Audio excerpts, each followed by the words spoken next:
The music in the banquet hall was too loud, bass thumping through the floor, people shouting over each other to be heard. I stood just outside the glass wall that separated the smoking terrace from the main room, the small velvet box with the watch burning a hole in my palm.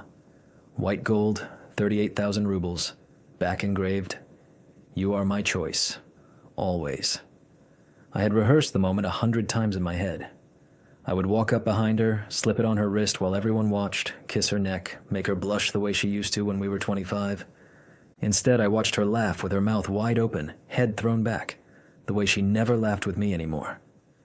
The man next to her had his arm draped across the back of her chair, fingers playing with the thin strap of her black dress.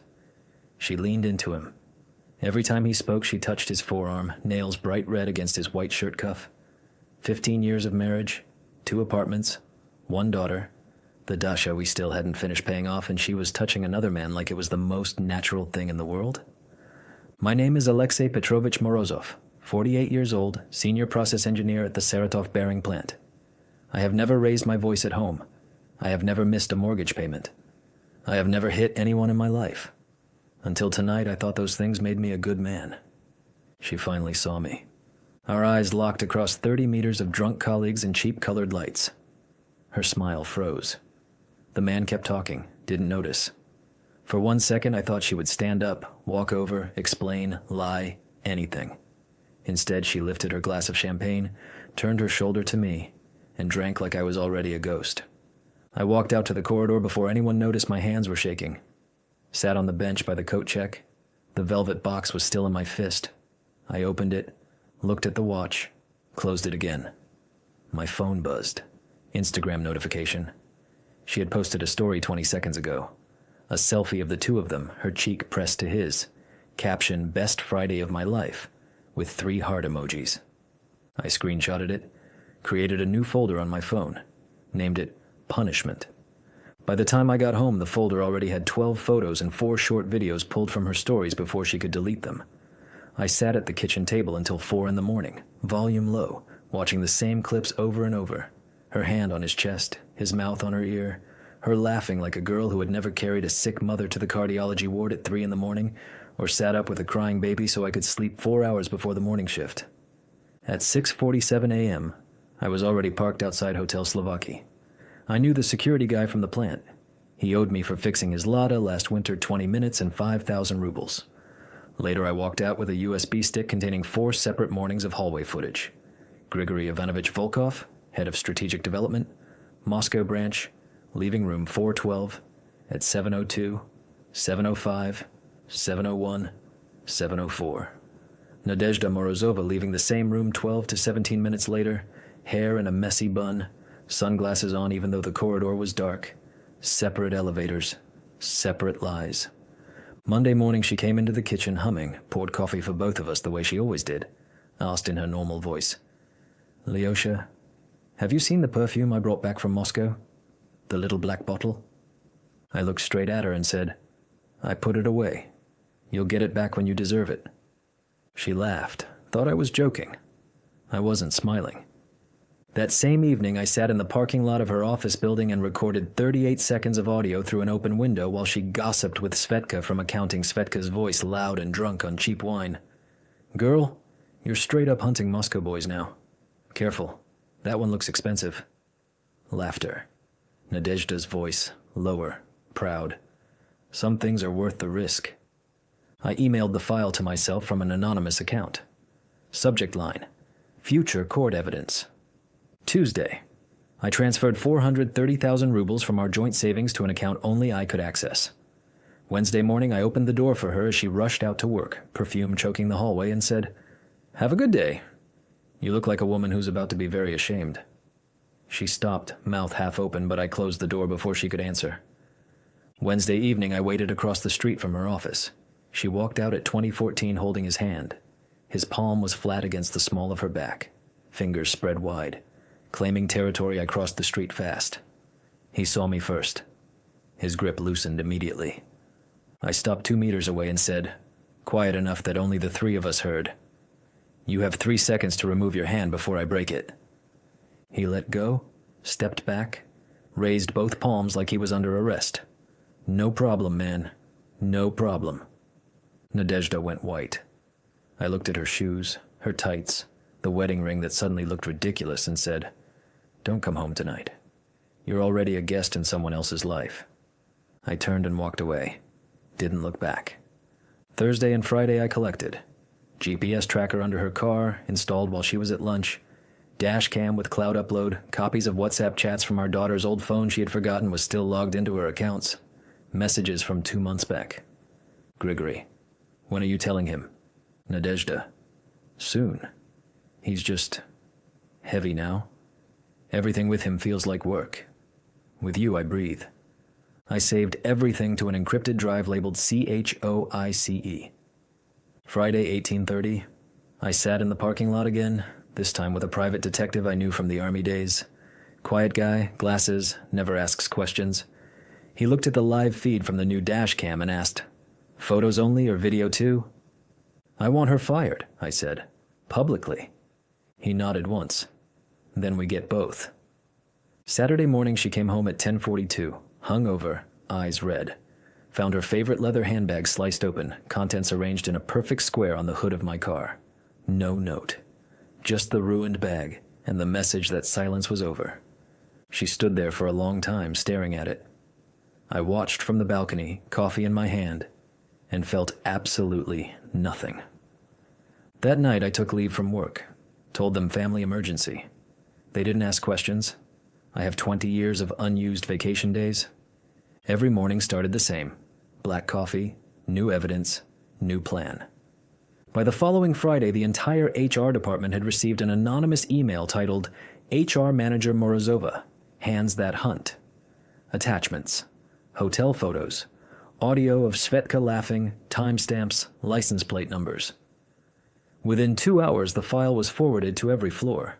By lunch, people stopped talking when Nadezhda walked past the cafeteria. By 1700, Grigory Volkov was on a plane back to Moscow, summoned for urgent clarification. By 1830, Nadezhda ran out of the building clutching her purse to her chest like someone had thrown a grenade inside. I sat in my car across the street and watched her spin in circles on the sidewalk, scanning every passing face, knowing one of them might be me. That night I logged into her Instagram with the password she hadn't changed since 2018, our daughter's birthday. New private messages from Grigory. "Something's wrong? Money disappeared from our joint account. There's a camera in your car. She's scared." Last message from her, 0047. "I think he knows everything. I'm afraid to come home." I read it twice, close the app, and for the first time in 2 weeks I felt the corners of my mouth turn up. Fear meant the game had only just started. I walked into the office building at 10:12 on a Tuesday morning carrying a thick yellow envelope. The lobby smelled of floor polish and burnt coffee from the machine by the elevators. The security guard, a retired cop named Vitaly, who always nodded at me because I once fixed his daughter's laptop, took one step forward, saw my face, and stepped back without a word. He pressed the button for the third floor himself. The receptionist, Katya, 24, fake nails, always chewing gum, looked up. I placed the envelope directly in front of her keyboard. "Open it," I said, voice flat. "It's about your department head." She tore the seal. Inside were 47 color printouts, hotel hallway stills with date and timestamps, screenshots of internal corporate mail where Nadezhda approved Grigory's travel expenses, GPS logs showing her car parked at Hotel Slovaki 4 nights in a row, and the dash cam clip of them kissing in the underground garage, her hands in his hair, his palm sliding under her coat. Every page had red arrows and circled numbers. No commentary needed. Katya's gum stopped moving. She pressed the intercom button with a shaking finger. "Director wants Morozova in his office. Now." 2 hours and 11 minutes later, 2 security men in cheap suits walked Nadezhda out the back door that opens onto the service alley where the dumpsters are. She was carrying her personal things in a black trash bag. No one clapped. No one said goodbye. A junior accountant actually smiled when the door closed behind her. That same evening, my phone started exploding. 15 missed calls from her number, 8 from her mother's, 4 from unknown Moscow numbers that were probably Grigory. Then the messages started. "Lyosha, please pick up. I can explain everything. This is getting out of control. I'm begging you. Let's talk. I made one mistake. I'll leave the company tomorrow. Just stop this." I read everyone, thumb hovering over the screen, and never typed a single letter back. At 21:47, I logged into our banking app and removed her as joint owner on every account. Transferred the remaining 112,000 rubles to a new deposit only I could touch. Her card was declined at the gas station at 22:04. I got the push notification while drinking tea. 2 days later, she was waiting under the entrance awning when I came back from the grocery store. Rain dripping off her hood, plastic bag in her hand, eyes swollen. "I just need my documents," she whispered. "Workbook, diploma, certificates, please." I opened the trunk of the Skoda, lifted out a cardboard box, set it on the wet asphalt between us. Everything was inside, neatly stacked. I closed the trunk and walked past her into the building. She stayed out there in the drizzle for 43 minutes. I watched from the kitchen window. When she finally picked up the box, her knees almost gave out. Next morning, I drove to the airport long-term parking where my old army buddy Sergei now manages security. 10,000 rubles and a bottle of good cognac bought me the exact clip I needed. Nadezhda stepping out of Grigori's Audi on camera 14, kissing him hard, checking left and right, then sliding into a taxi with a satisfied little smile while fixing her hair. I added a low, pounding bass track and uploaded the 30-second edit to the WhatsApp group of her high school graduating class of 1999, the one she herself had created and still moderated. Caption: "Remember this girl? This is how she builds a career now." Within 6 minutes, the first comments rolled in. Someone posted crying, laughing emojis. Someone wrote, "Class of Whores 99. Her father, retired Colonel Morozov, was online green dot. He opened the video. 40 seconds later, he left the chat and blocked her number. She found out at 14:07 because she called me from a payphone at the train station, screaming and crying so hard she could barely breathe. I let it ring until voicemail cut her off. That same night, Grigory flew back to Saratov thinking he could fix things. The taxi driver who picked him up from the airport is married to my second cousin. By 22:30, I was waiting on the 5th floor of the Volga Plaza Hotel, lights off, standing flat against the wall beside the ice machine. Room 508 opened. Grigory stepped out in a gray tracksuit, phone in one hand, keycard in the other. I moved fast. First punch drove the air from his lungs, second elbow split the skin over his cheekbone. He hit the carpet hard. I put my boot on his chest, not hard enough to crack ribs, but enough that he felt every heartbeat hurt. "This is for every photo," I said, voice low. "Every touch. Every night you took from me. And I'm just getting started." He tried to speak. Blood bubbled at the corner of his mouth. I took my foot off, walked away. Left him curled up under the flickering exit sign, one eye already swelling shut. The next week, I cut her last lifelines. Created a new parent chat for our daughter's class, and removed Nadezhda. Blocked her number on Sophia's phone. The school secretary, whom I've known for 8 years, didn't ask questions. Nadezhda tried to message Sophia through classmates. I showed the screenshots to the principal. After that, no one passed anything on. She texted me once, "You're taking my child away from me." I answered with 5 words, "You took my family first." Then silence. 7 days later, the landlady of the tiny studio she had rented kicked her out. I sent the woman a polite, anonymous email with links. Subject line: "Do you know who's living in 2B?" 20 minutes later, Nadezhda was on the street with one suitcase. She tried crashing with Svetka, the loudmouth from accounting who once called her our top Moscow hunter. 3 nights. On the 4th morning, I forwarded Svetka the full audio of that conversation plus a few extra photos. Svetka's reply came by registered mail the same day, a formal eviction notice, and a new lock on the door. Nadezhda slept in the 24-hour McDonald's on Korova Street for 2 nights. I know because I drove past both times and saw her sitting in the corner booth surrounded by her last belongings, staring at a cold cup of coffee. I was preparing the real ending now. Real revenge isn't loud. It's when the person is still breathing, but everyone who ever mattered already buried them.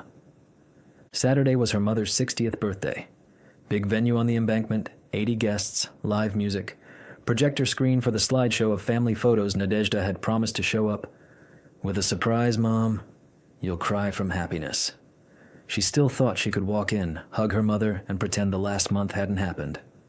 I arrived an hour early, parked 2 blocks away, watched the guests stream in. Women in evening dresses, men in suits, tables loaded with salmon and red caviar. At 19:42, she appeared. Gray coat 2 sizes too big. Face caked with cheap foundation to hide the bruises under her eyes. Hair pulled back tight. She walked like someone counting steps before the floor disappears. I waited until she was handed the microphone for the toast. Exactly 20:03. I called the DJ, the one I had paid 5,000 rubles the day before. He answered on the first ring. "Do it!" Music cut dead. The lights dim for the special family video. The screen lit up. First photo. Nadezhda pressed against Grigory in the hotel hallway, his tongue in her ear. Date stamp bright red. Second photo. Her hand inside his open shirt. Third. Her bare back as she closes the hotel door wearing only his white shirt. 80 people went completely still. Her mother's hands flew to her face. Her father stood up so fast his chair fell backward. Someone's champagne glass shattered on the floor. The video rolled next. 2 minutes 40 seconds of hotel corridors, car park kisses, her laughing voice on the audio. I feel alive for the first time in years. Nadezhda made a sound like a kicked dog. Dropped the microphone. It screeched across the stage. She stumbled backward, heel caught in the carpet runner. Almost went down. Her mother was sobbing into her napkin.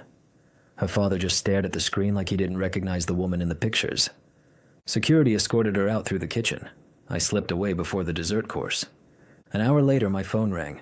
Her sister screaming, "What kind of monster are you?" I hung up. By midnight, her mother had changed the locks on the parental apartment and told her never to come back. Tuesday, I filed for sole custody. Attached 200 pages of evidence, character references from Sophia's teachers, bank statements showing Nadezhda now had 0 income and 0 address. She didn't even hire a lawyer, couldn't afford the consultation fee. That same evening, I waited outside the cheap grocery store on Chapeva. She came out carrying a plastic bag with a loaf of bread and a pack of instant noodles. Rain again. Her coat was soaked through. I stepped in front of her. "Now you know what empty hands feel like," I said. She looked up, eyes bloodshot, pupils wide, the look of an animal that finally understands the trap is real. "I get it," she whispered. "I get everything. Please stop." I leaned in until she could feel my breath. Too late. I walked away. Behind me, she dropped the bag. The bread rolled into the gutter. She didn't even try to pick it up. Saturday was coming. The real Saturday. And she still had no idea what I had planned for the last thing she had left to lose. She stood under the weak street lamp outside the grocery store, soaked coat clinging to her shoulders, plastic bag with cheap bread and instant noodles dangling from her wrist. Rain mixed with melted snow ran down her face. No tears left. Only fear. Raw, animal fear. "I get it now," she whispered, voice cracking. "I get everything. Please, stop." I stepped closer, close enough that she could smell the cigarettes on my breath. "Too late," I said. "You don't even have me left to lose." I walked away. She didn't follow. Next morning, I sent Grigory his death sentence. A friend in Samara HR owed me a favor from 20 years back. Grigory had applied for regional director at a logistics company. Clean resume, new LinkedIn, the works. My email went straight to their security department. Subject line, candidate Volkov. Background check. Attachments, hotel receipts, dash cam stills of him groping my wife in the office garage, sworn statements from 2 night cleaners who saw them leaving the building together at 2 a.m. 3 days later, he got the standard rejection. Position has been filled. No explanation. His name now auto-flags in every corporate database within 500 kilometers. Good luck explaining Hotel Slovakia at the next interview. Back home, I changed every lock, upgraded the alarm, wiped her from every account, every cloud backup, every family photo on the computer. Deleted 15 years in 47 minutes. Only one folder remained on an external drive hidden behind the water heater. I named it ASH. Then I posted the ad on Avito at 2:13 a.m. For sale. Women's gold ring. 585. No engraving. Worn once. 18,000 rubles. Main photo. The ring on black velvet. Background clearly visible. Our unmade bed. Her side empty. Pillow still dented from the last night she slept there. She saw it at 2:29. Message came instantly. "That's my wedding ring. Please, Leosha, take the ad down. I'm begging you." I never replied. Under the ad, someone commented within minutes. Sell your conscience instead? The ring is already dirty. At 9:06 the next morning, the local precinct officer called. Same guy who once gave me a warning for speeding. Your wife came in? Well, ex-wife. She was crying so hard she could barely talk. Says you're destroying her life. Wants me to make you talk to her. Ex-wife is correct, I said. She's no longer my concern. Do what you have to do. He sighed. Alexei Petrovich, people get divorced. They don't do this. This isn't divorce, I said. This is consequences. I hung up. That night the courtyard was empty, snow crunching under boots like broken glass. She was waiting by the entrance, barefoot in slippers despite the cold, bruises under her eyes, lips trembling. She dropped to her knees right there on the ice. I have nowhere to sleep, she said. I have nothing. You won. I pulled the garage key from my pocket. You know where we're going? She followed me like a dog that already knows the beating is coming. Inside the garage, the air was thick with old oil and rust. I switched on the single work lamp. Yellow light fell on the bench. Stacks of printouts, hard drives, the yellow envelope from her last day at work, the melted lump that used to be her wedding ring cooling inside a tin can. I placed our original rings side by side, hers first. This is the last thing that ever connected us, I said. I fired up the propane torch. Blue flame roared. Gold turns red, then white, then drips. 30 seconds and it was liquid. I swept the molten metal into the can, screwed the lid tight, set it on the shelf like a trophy. She made no sound, just shook. I looked at her reflection in the dark window. She wasn't crying anymore. She was calculating how many steps to the door, whether she could outrun me, whether anyone would hear if she screamed. That was the moment I knew she finally understood. This wasn't anger. This was surgery. Grigory tried to disappear, took a job at a shady auto repair shop 40 kilometers outside the city. Cash only, no questions. I found him on a Wednesday afternoon, sleeves rolled up, hands black with grease, lifting a Zhiguli on the hydraulic ramp. He saw me and dropped the wrench. I walked straight up to him, took off my gloves slowly. Remember me? He nodded once. First punch doubled him over. Second cracked something in his shoulder. I dragged him outside by the collar, threw him face first into a knee-deep snowbank beside the diesel tanks. You thought it was over? I asked. He coughed blood onto the snow, pink stains spreading. I crouched, spoke directly into his ear.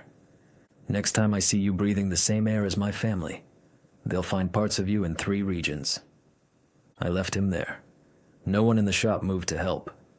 That evening she was sitting on a cardboard box outside my building again, last belongings in a trash bag, bread and milk beside her. I picked up the grocery bag and hurled it into the snow. You took everything from me, she whispered. No, I said. The main thing is still ahead. I took her phone, her last set of keys, threw them into the same snowbank. From this moment, you are nobody. I picked up Sophia from school. She ran to me smiling, backpack bouncing. Is Mom coming back? She asked in the car. No, sweetheart. She's gone for good. Sophia nodded like she already knew. That night I sat in the garage again, headphones on, listening to the last file I hadn't used yet. Nadezhda's own voice, recorded on Grigory's phone, recovered from cloud backup. I feel alive with him. Lyosha is just duty. Dead weight. As soon as Sophia finishes school, I'm leaving. Starting over. Real life. I listened until my pulse was perfectly even. Then I called her mother from a burner phone. Tell your daughter tomorrow 2100 Old Furniture Warehouse on Zavodskaya, alone, or I come get her myself. I hung up before the woman could scream. I arrived an hour early. Set up a single chair in the middle of the empty hall, construction spotlight aimed at it, envelope of printouts on the seat, wind whistled through broken windows. She walked in exactly at 9, gray hood up, hands deep in pockets, footsteps echoing. She stopped 10 meters away. I pointed to the chair. She sat. I placed the final flash drive in front of her.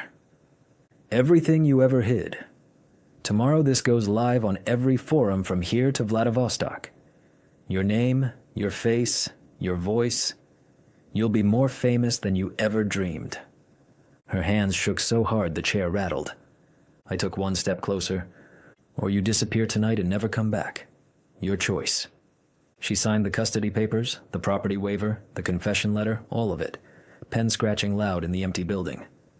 I pocketed the pages. "This isn't the end," I said. "Tomorrow, 1900 hours, Restaurant Olga, same place the company Christmas party was. You will walk in alone, or I drag you." I left her sitting in the dark. The metal door slammed behind me. The spotlight flickered out. Next night, Restaurant Olga glowed with warm lights, another corporate anniversary downstairs, laughter and clinking glasses. I waited in the shadows by the service entrance, flash drive in my fist like a grenade pin. She arrived at 1859, no makeup, same gray coat, eyes dead. I took her elbow. She didn't resist. We went upstairs to the small conference room I had booked through a waiter I paid triple. White tablecloth, projector already connected. I locked the door, spotlight on. The wall lit up with the first image, her naked back walking into hotel room 412. She covered her face. I pulled her hands down hard. "Look at what you did." Frame by frame, kiss, laugh. His hand sliding under her skirt in the elevator. I paused on the worst one. "Right now, every guest downstairs sees this unless you sit still and shut up." She was shaking so hard the chair legs tapped the floor. I slid the final papers across the table. Full custody, zero alimony, acknowledgement she abandoned the family. She signed without reading. The door exploded open. Grigory stood there in a leather jacket, eyebrows split from our last meeting, breathing hard. "Get your hands off her," he rasped. I smiled for the first time in weeks. "Perfect timing." He charged. I was ready. Stomach, jaw, knee to the ribs. He slammed against the wall, air whooshing out. I grabbed his collar, dragged him to the open window, shoved his head into the freezing night air 4 stories above the alley. "Falling, or me?" I whispered. "Pick fast." He went limp. I dropped him to the carpet. Blood pooled under his cheek. I turned the projector volume to maximum. Downstairs the music died. The same footage exploded across the huge anniversary screen. Gasps. Screams. Phones raised. Nadezhda sat frozen, white as the tablecloth. Grigory crawled toward the door. I stepped over him. "You're both nobody now." I took the drive and walked out the back way while security pounded up the stairs. In the car I lit a cigarette, hands perfectly steady. Phone buzzed. "Unknown number. You crossed the line." I typed back one word. "Good." Then I drove to the old freight elevator building on the riverbank where I kept the dead man package. 6 identical drives, printed confessions, letters to prosecutors, police, tax office, all timed to mail if I don't check in every 48 hours. Insurance. At dawn, her former boss called from the old company. She tried to hack the corporate personnel files last night. We caught her. Police are involved now. She's on the federal wanted list for data theft. "Thank you for the update," I said and hung up. Grigory's fake consulting page vanished the same day after I fed his clients the audio of him bragging about forging expense reports. 3 days later, I staged the final public execution. Sent both of them fake interview invites from a recruitment agency for the same time. Same booth. Central Shopping Mall. They showed up separately, stood 10 meters apart, not recognizing each other at first, both destroyed, both desperate. Then the giant screen above the food court lit up. Full HD. Their hotel room. Her moans. His hands. Their voices planning to leave me and Sophia. The entire mall stopped. People filmed, laughed, pointed. She dropped to her knees in the middle of the crowd. He covered his face and ran. Security dragged them out like thieves. I walked past the guard, slipped him 5,000 rubles. "Paid advertisement," I said. "Happens." That night I got one last message from a number I didn't know. "You won. I'm leaving the country. Hope you're happy." I didn't answer. Happiness wasn't the point. Control was. 2 days later I packed the apartment, took Sophia, moved to Novosibirsk under a new lease, new job, new school. Clean break. But the dead man package still sits in a locker at the train station, ticking quietly. Because memory is a weapon. And if anyone ever tries to touch what's mine again, I won't start with silence. I'll start with the end.